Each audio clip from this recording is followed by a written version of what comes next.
One and welcome all. Welcome to the Berry Flow after stream where we screwed up the live stream. We like to blame Alex for those types of things. No, I just wanted to show off what's happening, guys. Like, this shirt right now, this Upstream shirt is lit, let me tell you. For reals. It's like the best color burgundy, but I Yeah. will say I was out, like, Pokemon Going, and I was, like, dying in the heat. But luckily it's cotton, like, wicks that away from you, but it kind of holds on to it, so I was like, oh, I'm dead.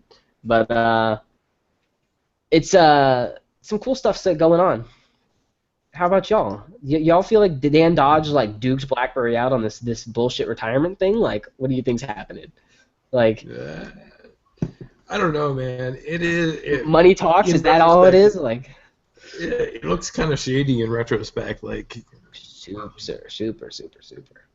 Yeah, real especially sketchy. like since there's history there of other people having been scooped up from QNX and going to Apple, and I mean there was a whole lawsuit Yeah. previously with one of the other employees. So I don't know. It's hard to say.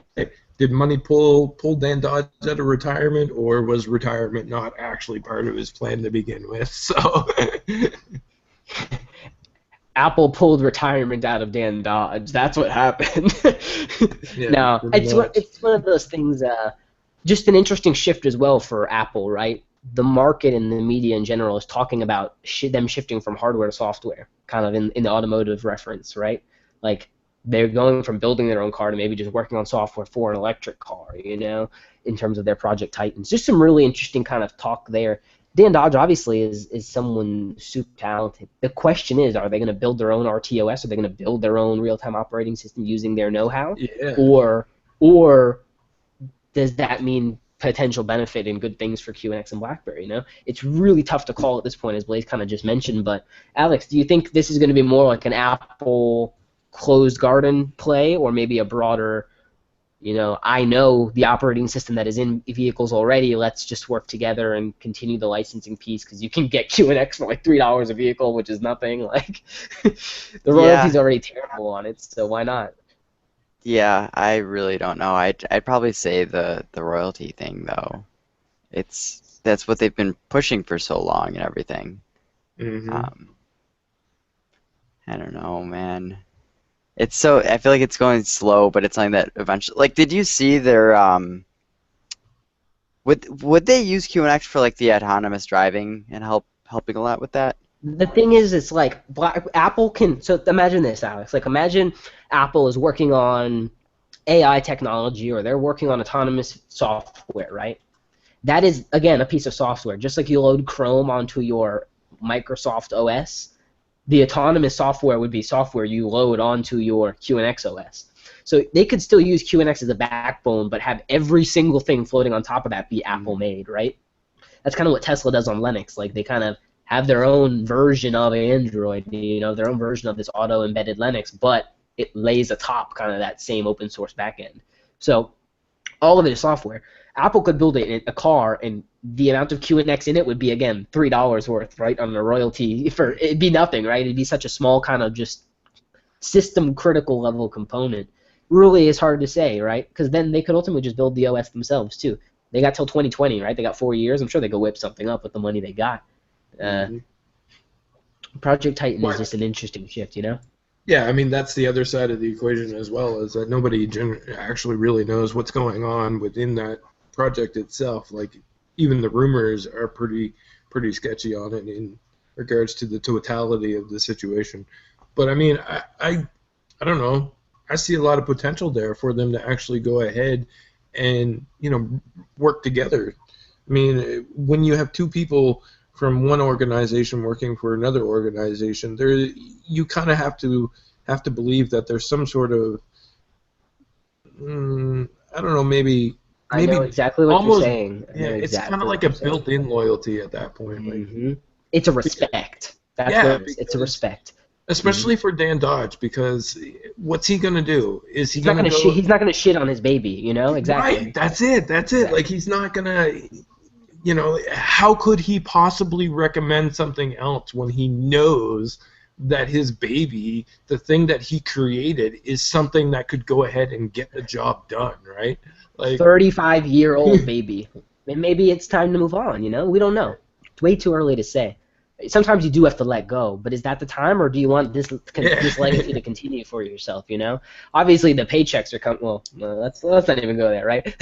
But one of the things I found was curious with all this kind of talk, Alex, in terms of this autonomous car, is that the market is so far out still, you know, that we also saw Apple buy up, I believe it was some space in Ottawa as well, that was reported, basically right next to QNX or near the QNX facility. Like they're building their own kind of thing that they're working on projects there. So maybe they are looking for a closer synergy. Maybe the one of QNX's biggest customers will be Apple, you know, in the years to come. We don't necessarily know where the market's going to go in that respect, but I think anything that could tie the two together would be beneficial for both. I'm really hoping that that's something they can pull forward and really deliver on. Dan Johns is such a talent. That's 35 plus years in that business, you know, with QNX. Did you see the that one younger guy who started a company and he's getting to the point where he can make pretty much any car be a self-driving car for $1,000, and he's using big data or mass data. So essentially, they have a free app that you can get inside of the Google Play Store or whatever, and it's a camera, just like a car cam that you have, and you get the benefit where it records and it uploads it to their cloud. So it's nice to have a car cam in case there's an accident or something. But they're then using that data to learn how to self-drive cars by using actual driving person data. So rather than forcing entirely on algorithms that, you know, Google was having problems with their car being too safe and it was driving too perfectly, this will train their algorithms to drive like humans drive, you know? So he's trying to do it in an affordable way and use big data, so just have thousands upon tens of thousands of people giving them data and then using that data, and I don't know. So you now have like a few individuals that are trying to are you talking about GeoHot? GeoHot? Yeah, George Hotz. He's the guy who first cracked the iPhone. Yep, that guy. He's an interesting fellow. It's interesting. I don't know, but as a few people mentioned, like those geniuses, like people who are geniuses, and they're the ones that are actually making these huge strides. They do normally have some type of interesting way about them. Even, you know, the owner of Tesla. He's definitely, like, it's not the most like when he's talking, it's not like the most casual and normal conversation or just the way that he puts himself together, but it's because his mind is just so much bigger than like what's currently going on, you know? That and he's talking in roadmaps, you know, he's talking in decades. Yeah. It's something to marvel at. It's just an interesting place. I think the news is just it looks bad for BlackBerry, but I don't think it's that bad, to be quite honest. Yeah, I mean, anything, honestly, it could be a good thing. Mm-hmm. Yeah, I agree. I mean, there's essentially two ways that you could look at it. Or you know, Apple setting up shop in Ottawa or whatever, right next to QNX, could either mean that they're looking to go ahead and poach every single QNX employee, or it could mean that they're moving to that area because that is where the, you know, components that they need are located, and they're going to end up going ahead and working together. I hope that it's essentially one of the last one there. I see a lot of benefit that could actually become of it. So the unfortunate thing is that we just simply don't know at this point. It's really interesting scenario though, and one that I would hope would actually turn out good for both of them, right? Something else that I think is you got to look at is just history, right? History often, very often repeats itself. And if we take a look at the many employees that were poached from BlackBerry to Samsung, BlackBerry's relationship with Samsung has only grown. They just sponsored their last event. You know what I'm saying? Again, there's a respect that comes in there, and I think that is something that they hopefully will leverage into the future of that partnership. Because QNX and Apple have been in bed for a while, right? Since you could plug your iPhone in and just play basic music off an iPod, right? So it's there, it's been established, and I think there is a synergy that can happen here. And as Blaze said, all we can hope for right now is for everyone to kind of make out at the better end of that deal. I'm really excited to see what's to come here, to be quite honest. I'm more focused right now on, where is BlackBerry going to take this focus and really propel it to go into a direction that is beneficial for them. Because right now the software gambit, they were hurt last quarter by kind of soft sales outlooks on what their software was actually able to do. It's can they get the enterprise sales teams engaged and in on the ground to actually make stuff happen and really start bringing in the numbers. Right now they have all the assets they need. Now can they sell them? Yeah. It's the tough point of all this.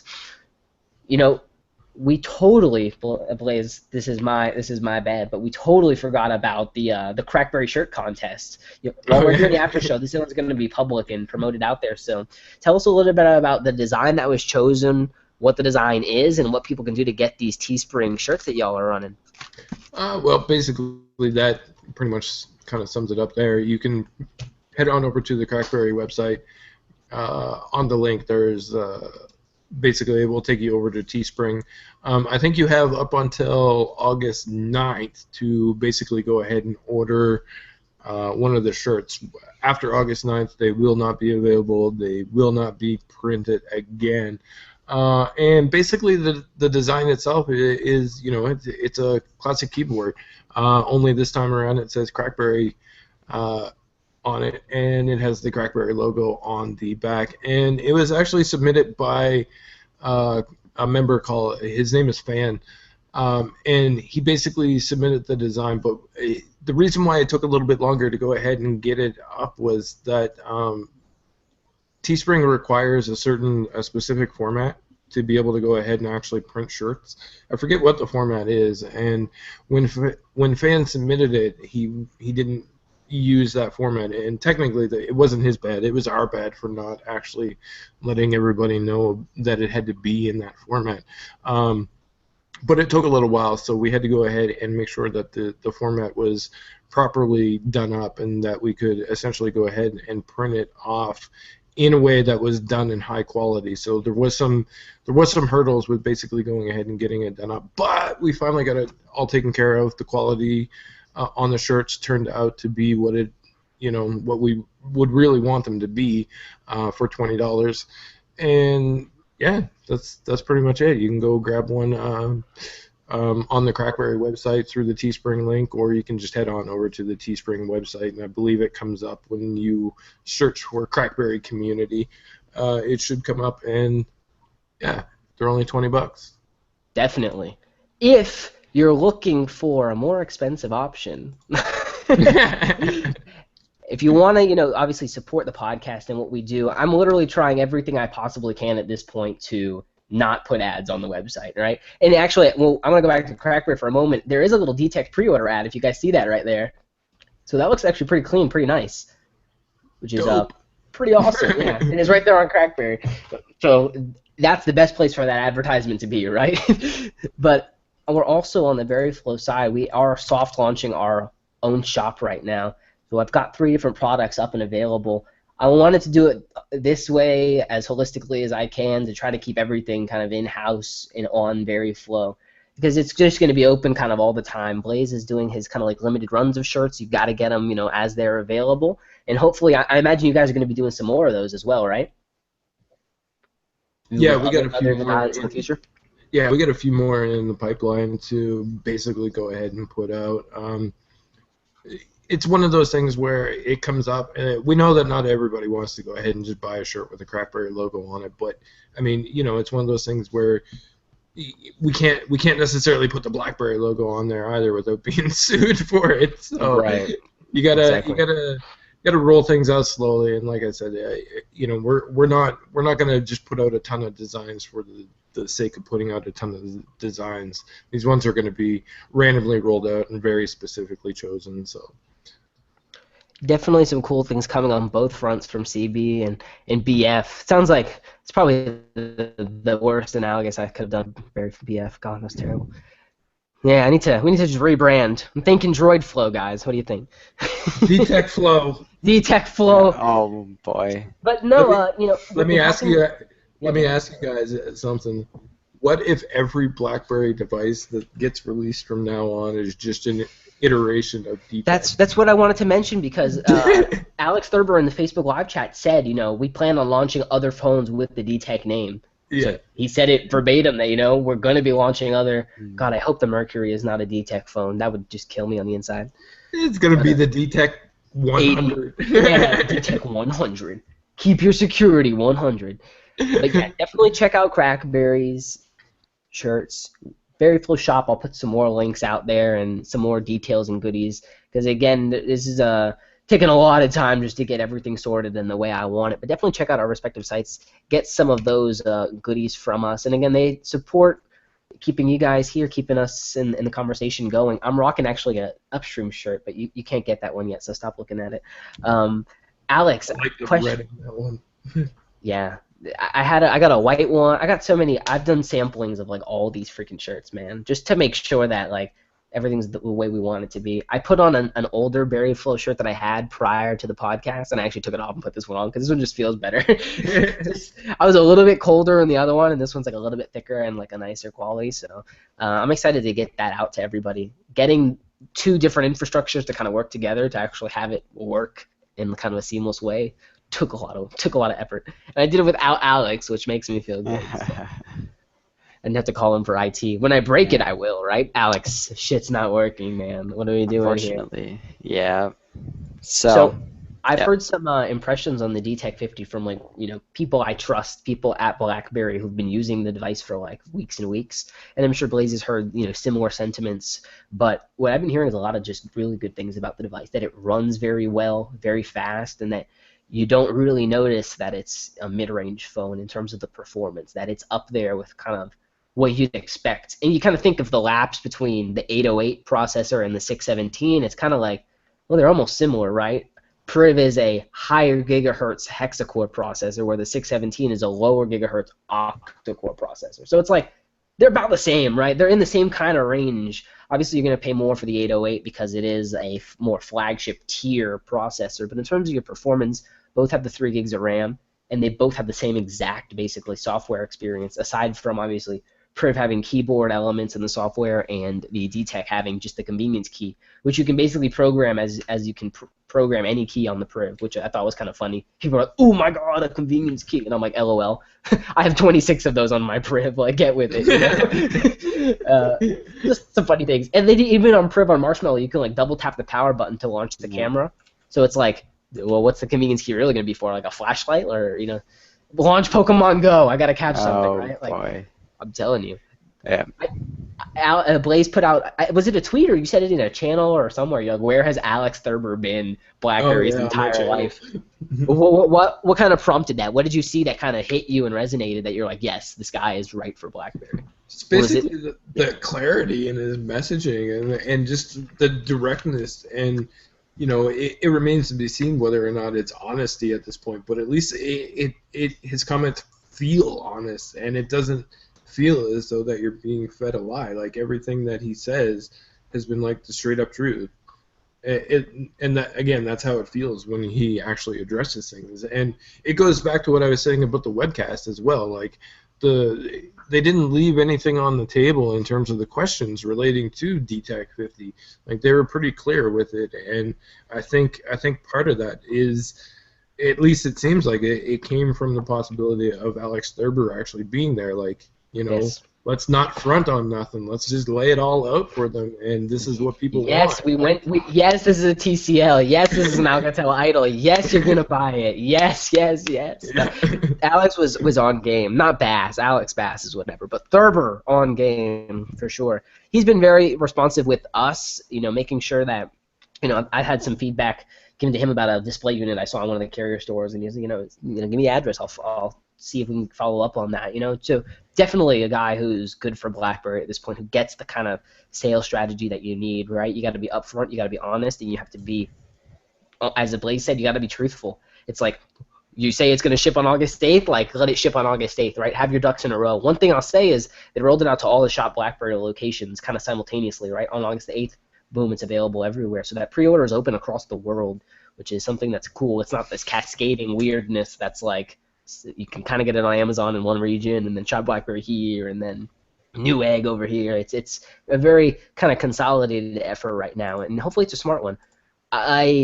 There were some portions like, why did you name it the DTEK 50, right? A lot of people have that question, and that's something that I thought was cool that they brought up front, that they were like, this is a device that we named because it honors our security heritage and what we've done on Priv, what we've done on our secure version of Android, what we've done with our monitoring app and what it does.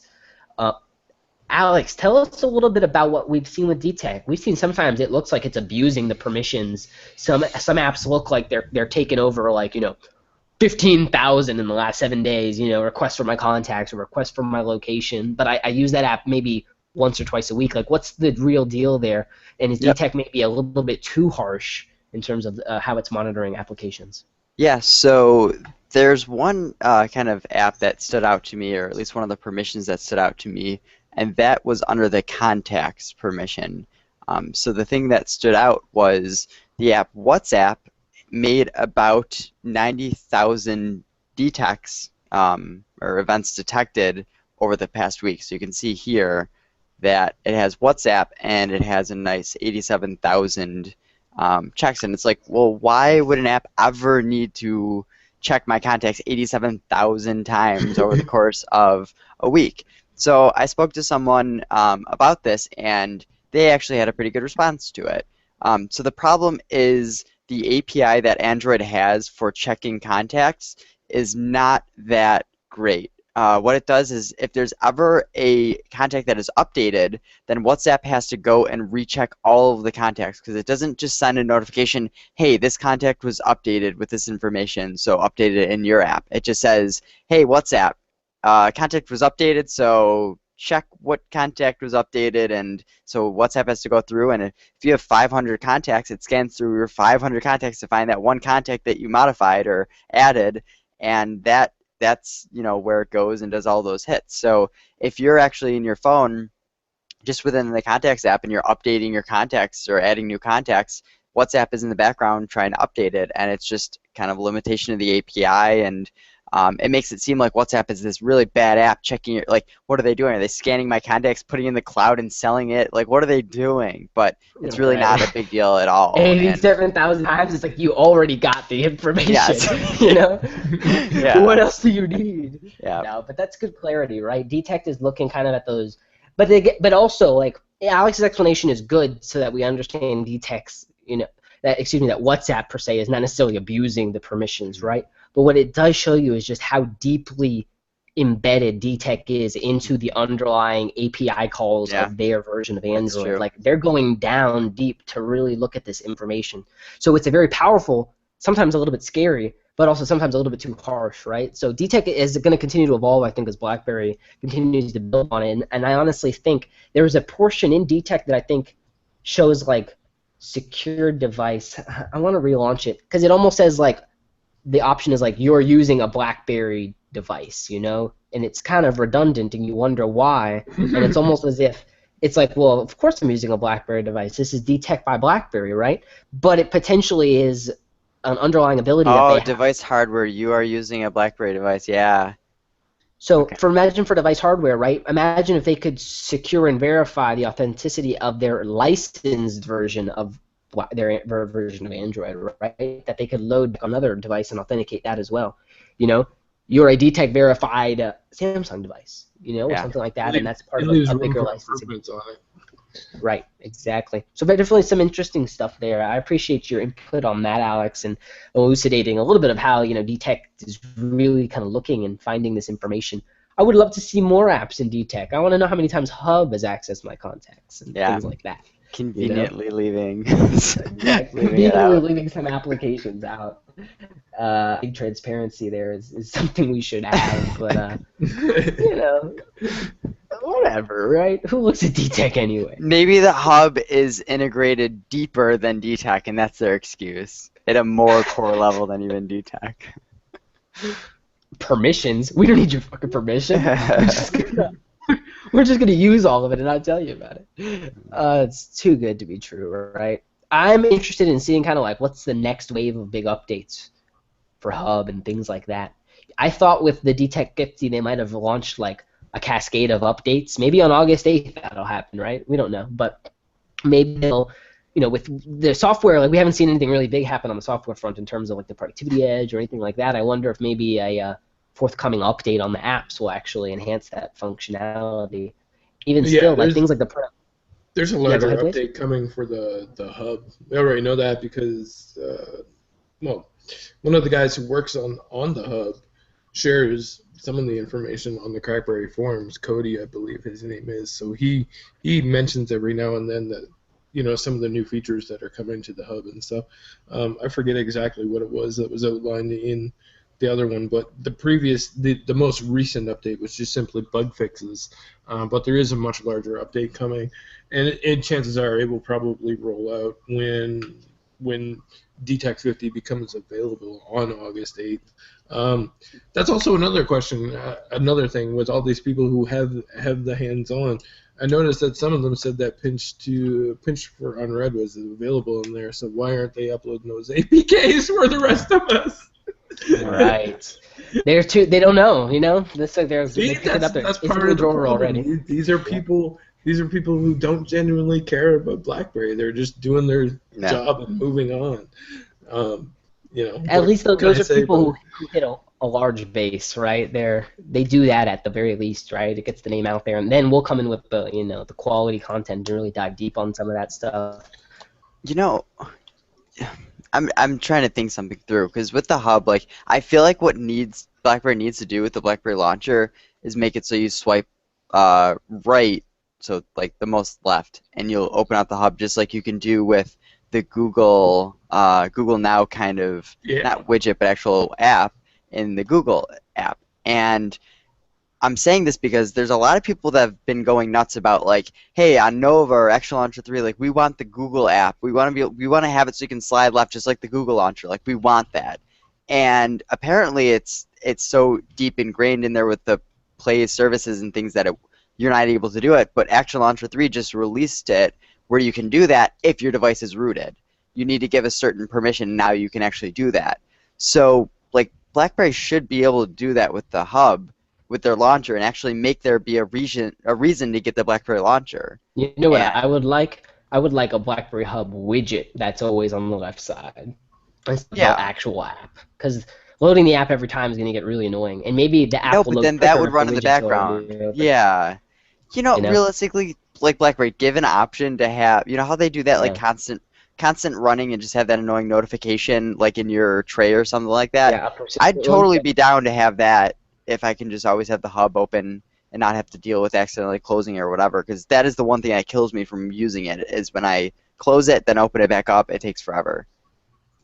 Yep, that's the killer on it. It's a decent app. Like I don't know, being on BlackBerry 10 recently, I have Uh, nothing nice to say about the app right now. To be quite honest, I want to like I agree. snooze the app, like the app entirely. I just want to like snooze it for like 4 months or something like that, right? But unfortunately, I can't. There's some nice things about it. Some things it's like I like both, and I want some features of both in the other, right, and vice versa. But that won't happen. It's 9:30. We're gonna let Blaze skedaddle out of here, and we're gonna get back to the rest of our evenings. Definitely, again, check out Crackberry. Get a shirt. Get the Crackberry Com shirt. It looks dope. Classic keyboard. Berry Flow, we'll be rolling out our shop. More links and things about all that will be coming. You can also just check us out on Patreon as well.